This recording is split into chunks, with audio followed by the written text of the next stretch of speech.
Hey, welcome back. Today we're gonna unleash the new secret weapon over here, the DR Power Brush and Field Mower. It just got delivered. My son's got his bike in the way. That's cool. Don't worry. He's just as excited about it as I am. So let's get this thing cut out of the box and go put it to work.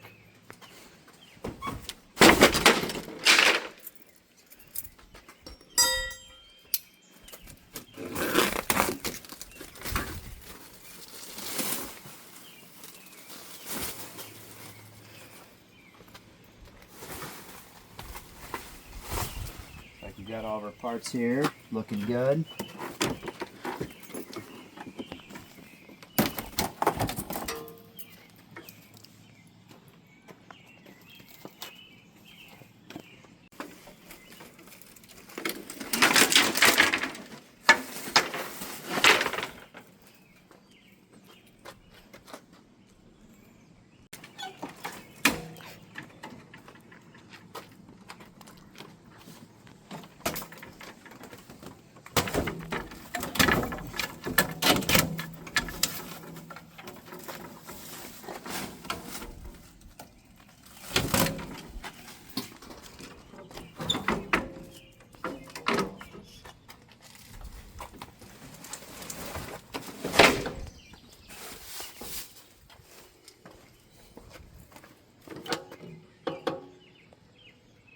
Looks like I need a wrench.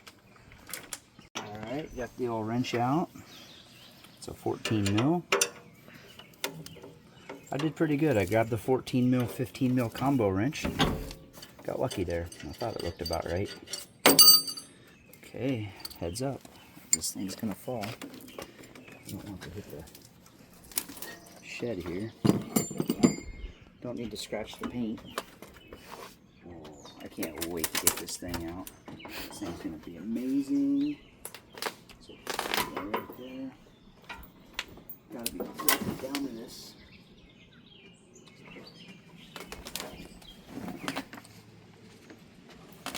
This out of the way.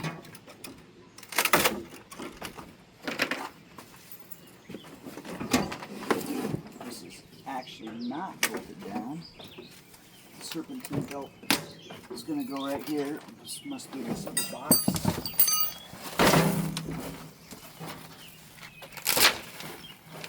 Oh my god, I got the 30-inch version. I'm so glad that I got a big one.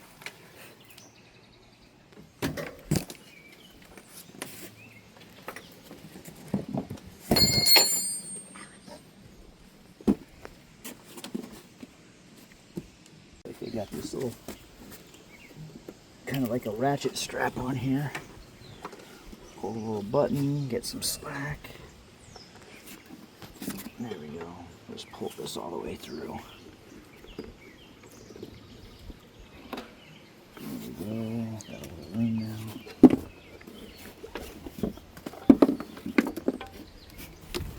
Okay. Should be able to. Where'd the knife go? There we go.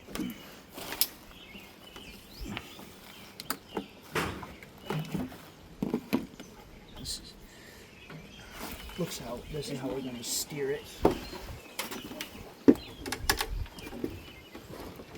Okay, ratchet strapped onto the front.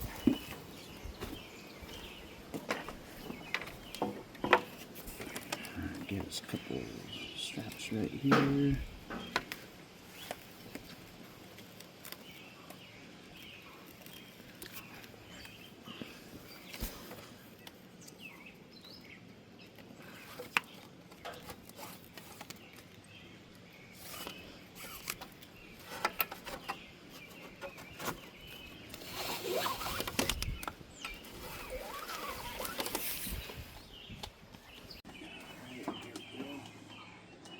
Got to be a neutral on here. Oh yeah.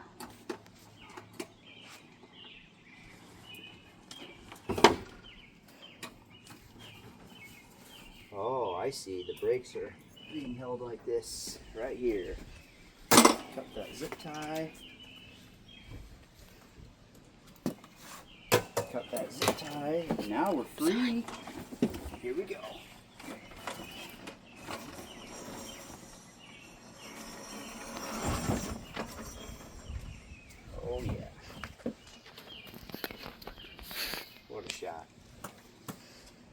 Okay, well, let's put it together. Let's see what's in the box here. Guessing we got a serpentine belt, some instructions, and a cover. Yeah, this will cover that serpentine belt. Looks like we should like this somehow. Good deal. What's nice about this model is DR has options. You can add a little straight blade on there or snow blower. It's got lots of wood chipper. I'm not sure if I'm ready to try the wood chipper. I thought that looked a little sus, is what the kids say. Here we go. And our instruction manual. I will probably read the instruction manual. I don't want to foul this one up. Alright, let's see what we got to do. Okay, we got the instruction manual here. Go ahead and take a look at the first steps here. Operating instructions, I think I'll figure this one out. Spark arrestor, a Briggs & Stratton owner's manual. Probably says put some oil in there. We'll figure that out here in a few minutes. But first, I need to read this a little bit and find out what step 1 is. First step is to get this shaft slid into here, so I'm going to park this on its back. Right here, we need to pull this collar off, so it's secured right here with the zip tie. So we'll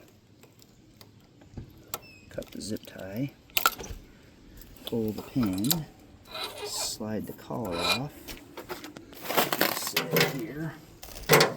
It's greased up.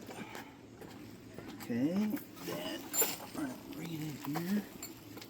Try to line this up right here.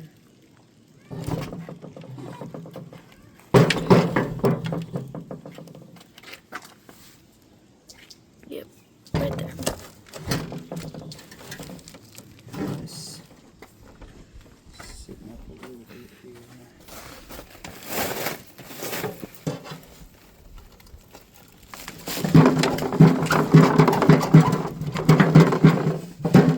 Just like that. I may have made a mistake here. No, I didn't get the collar back on there. Push the pin through, and we're good. Alright, step 2. This part's just a little bit tricky.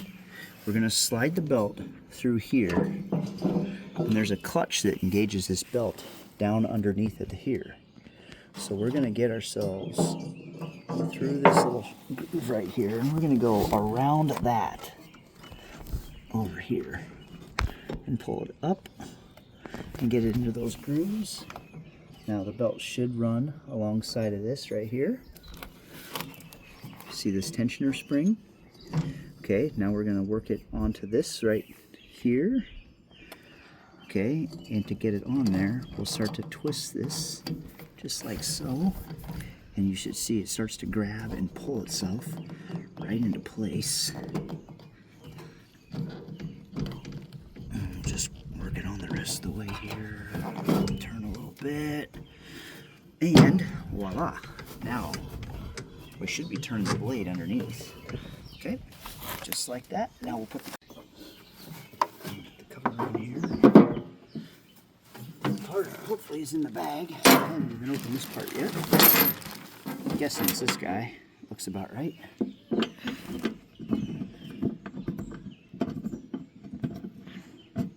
Get it started. Don't want to get it cross-threaded.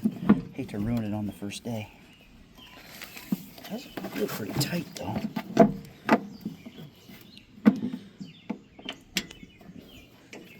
There we go. That feels better.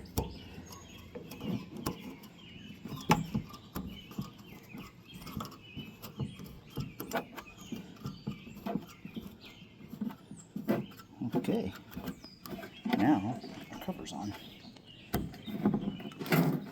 It's a little more loose than I thought it would be at the front, but I don't really see it. There's not a better way to secure it. There's no lips or grooves or anything in there. I suppose really the main thing is just to keep dust and everything from kind of falling on top of it. But it seems to me like something that might get snagged out there in the woods, but I guess we'll cross that bridge when we get there. We're gonna pop this up on his back, and I can feel it. That'll be pretty handy when you get onto a slope that's slightly adjustable and pivots on there.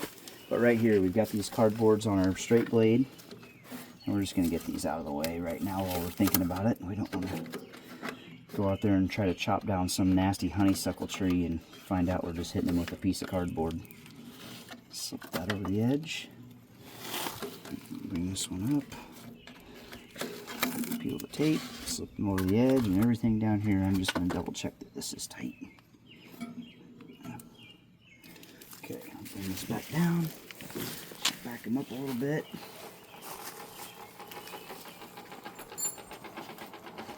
I am in neutral, so that makes this a lot easier. I wouldn't be moving anywhere with that in gear. Let's just get this stuff off while we're at it. Hey, Charlie, you want to peel that stuff off of the front there?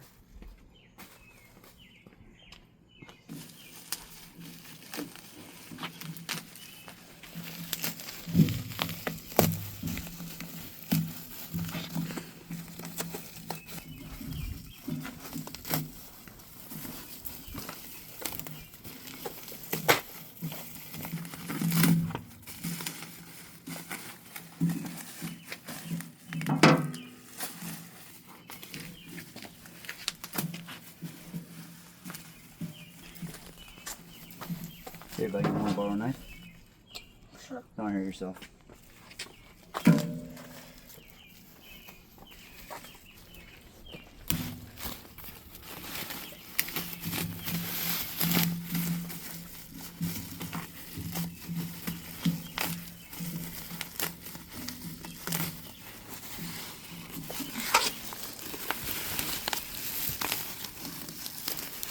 Let me go. Okay, now we need to add oil to the engine, the Briggs & Stratton. So I got some 30 weight oil for a small engine. The oil fill is right here. It takes 64 ounces of oil. How much is 64 ounces? That's half a gallon it should be. This is 1 gallon. It recommends that we add half of what we need initially. Let me see that rag, buddy boy. Clean this funnel out. I don't want any dust in there.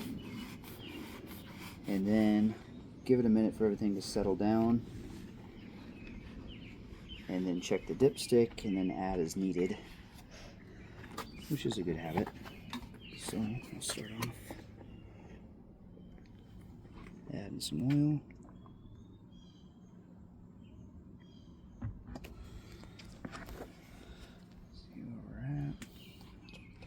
That's about 1/4 of the bottle. Just a little bit more in there. Okay, I'll give it about a minute here. Look in the tank, it looks clean. Time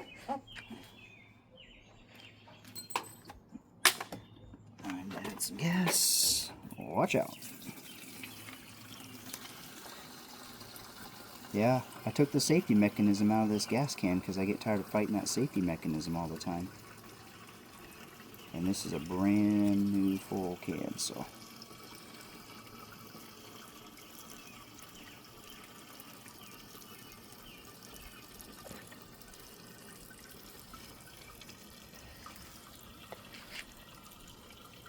Alright, so we've given about a minute here. I'm going to put our dipstick back in. Give it a second here and check it. And we're just at the minimum of the recommended fill. I'll check it one more time. Okay, right at the very minimum of our recommended. So let's go ahead and top it off.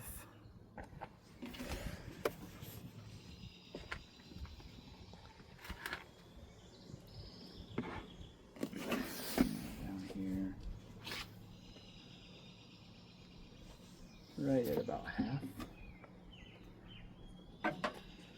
Catch the oil on my funnel. Get our dipstick back in here.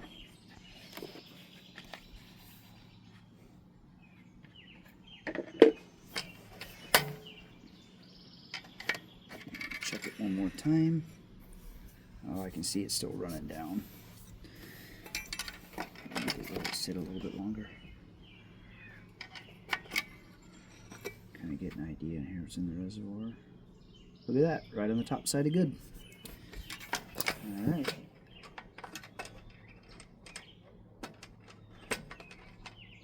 Just a little bit of sea foam in here.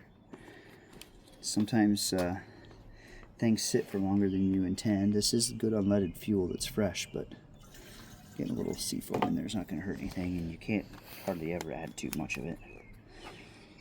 I'll probably get some comments that say, you didn't measure that the right way. Well, if you want to measure it, then measure it at your house.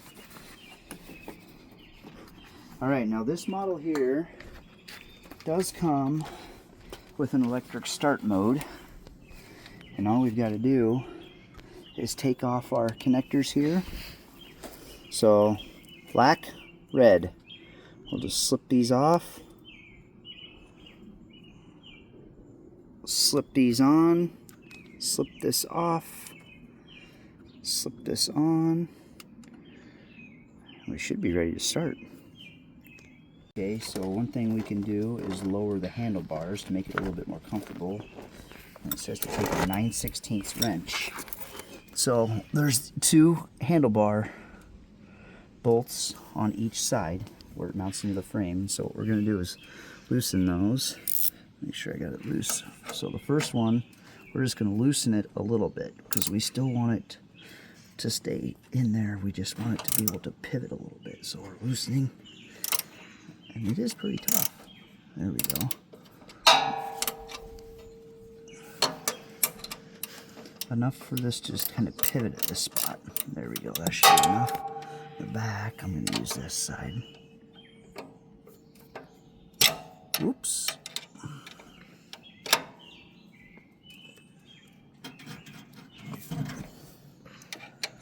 That takes a little bit of pressure there. Ready? And break it loose a little bit. There we go.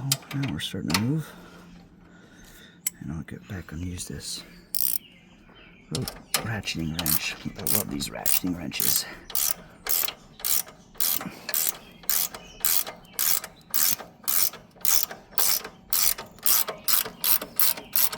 Okay, and we'll do the same thing on the other side.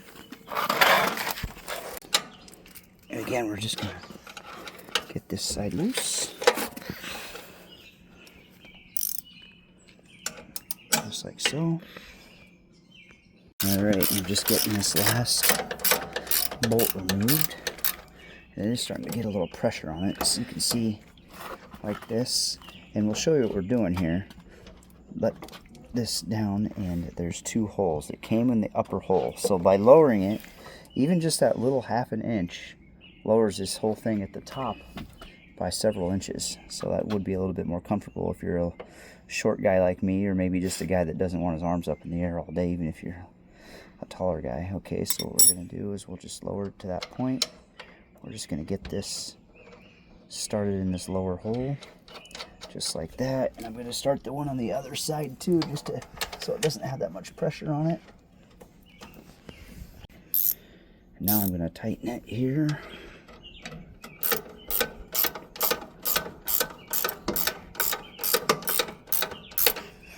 And nice and tight. And tighten up our front bolt as well. Always best to hand tighten when you're using these ratcheting style wrenches, so you don't put too much pressure and torque on your ratchet of your wrench, because that's a good way to blow up. Same thing over here.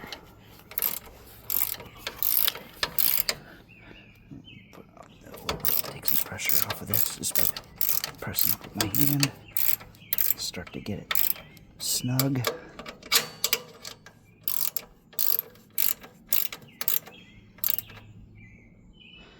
Okay, and then tighten them up. And just a little bit more. There we go. Tighten up the front. And now handlebars are lower. There's a way that you can adjust the height slightly on your motor deck, and that's by making an adjustment to this carriage bolt. And, you know, again, a carriage bolt is one that's got kind of that rear bolt, and then it's got a nut right here. Now, if you wanted to adjust the height, you'd take this off and maybe take that nut out and let that carriage bolt sit in there. But right now, it's snug all the way, and we're just going to leave that alone and just run it on the factory settings. Okay, so right at the bottom of your fuel tank, where that comes out, and you might need to get over here so you can see it really well. There's a red knob is how you turn this fuel on. And you want to make sure that the fuel is on when you get ready to start it. So now we'll give it a try to start it. Alright, key is on. It should go right away. I'm going to put him up to rabbit on the throttle. And let's see what happens here.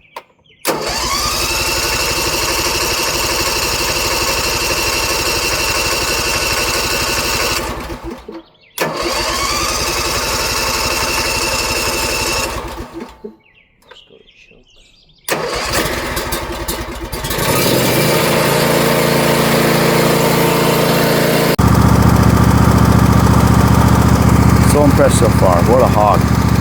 What a hog. I'm glad I got the 30-inch version. We'll keep making videos. Stay tuned. It's going to be awesome. We'll get some more stuff out to you. See if we can reclaim these woods here. Get to see the creek one of these days. Take care.